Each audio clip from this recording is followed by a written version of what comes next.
Hello மக்களே, எல்லாருக்கும் வணக்கம். நான் உங்கள் புவி. இன்றைக்கி என்ன பார்க்க போகிறேன்னா, என்னோடய ஸ்டூடெண்ட்ஸ் எல்லோரும் நடித்த நீதி நினை நாட்டிய சிலம்புன்னு சொல்லிட்டு கண்ணகியோட கதையை தான் அழகாக நடிச்சிருக்காங்க. வாங்க பார்க்கலாம். இப்போ வீடியோக்குள்ளே போயிடலாம்.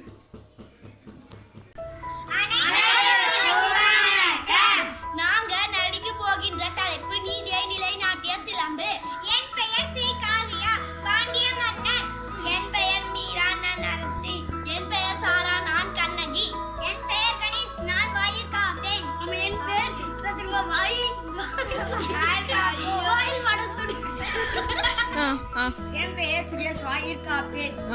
இரு இவங்களையும் எடுத்துக்கிற வீடியோ.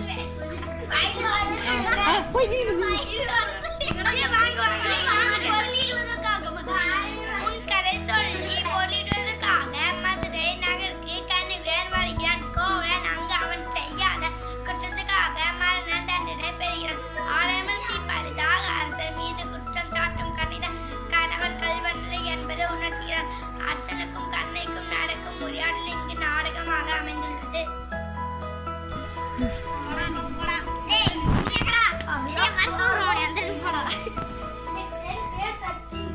என்னை உள்ளே அனுப்புகிறார். அரசனிடம் போய் தலைவிரி கோலத்துடனும் அழுத கண்களுடன் ஒரு பெண் வந்து நிற்கிறாள் என்று போய் கூறுங்கள். அப்படியா? வணக்கம் அரசே. அரசே நம் அரண்மனை வாயில் அழுத கண்களோடும் தலைவிரி கோலத்துடனும் ஒரு பெண் வந்து நிற்கிறாள். அப்படியா? அந்த பெண்ணுக்கு எனத்தையும் கேட்டாயா? கேட்டேன் மனவாளை பற்றி உங்களுடன் நான் கூற வேண்டும் என்று சொல்கிறாள். அவள் உங்களிடம் நீதி கேட்டு வந்திருப்பதாக கூறுகிறாள். நீதி கேட்டு வந்திருக்கிறாளா? சரி, அந்த பெண்ணை உள்ளே அனுப்பு. அப்படியா? இளங்கோடி போன்ற பெண்ணை அழுத கண்களுடன் தலைவிரி கோலத்துடன் என்னை காண வந்த காரணம் என்ன? நீ யார்? உனக்கு என்ன வேண்டும்? ஆராயாத நீதி வழங்கிய மன்னனே, என்னையா யார் என்று கேட்கிறாய்?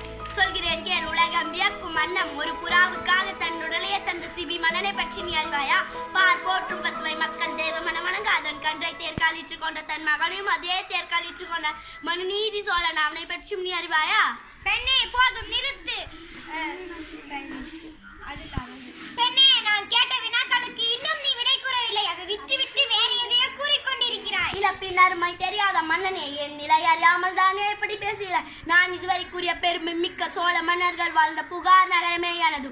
அவ்வூரில் பலியிலா சிறப்பினுடைய புகழ் மிக்க மாசத்துவன் மகனாகிய கோவலன் என்பானின் மனைவி நான். ஓ, இப்போது புரிகிறது. அந்த கோவலன் மனைவியா நீ?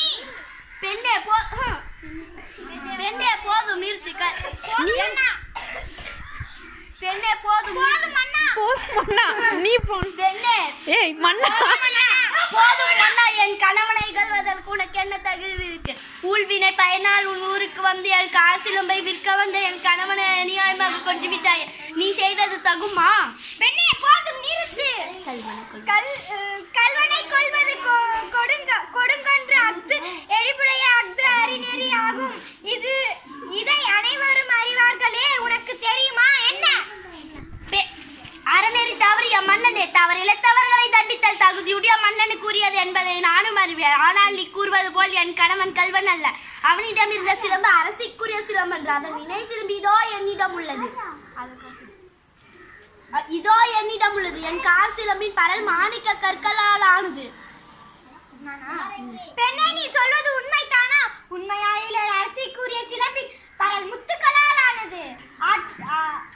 ஆன்றோர் நிறைந்த இந்த அணைதனிலே அனைவருக்கும் உணர்த்துகிறேன். யார் அங்கே? அச்சிலம்பை இங்கே கொண்டு வா.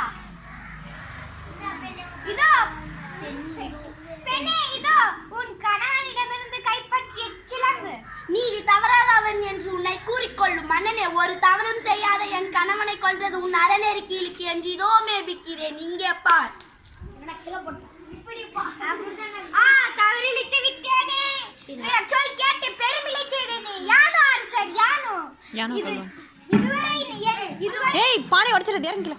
என் குலத்தில் எவரும் செய்யாத பழி சொல்லுக்கு ஆளாகி விட்டேன். இனிமேலும் உயிரோடு இருந்தால் தகுமா? இனி எனக்கு வெண் கொன்ற குடை எதற்கு? செங்கோல் எதற்கு? என் வாழ்நாள் இன்றோடு முடிவடைகிறதாக.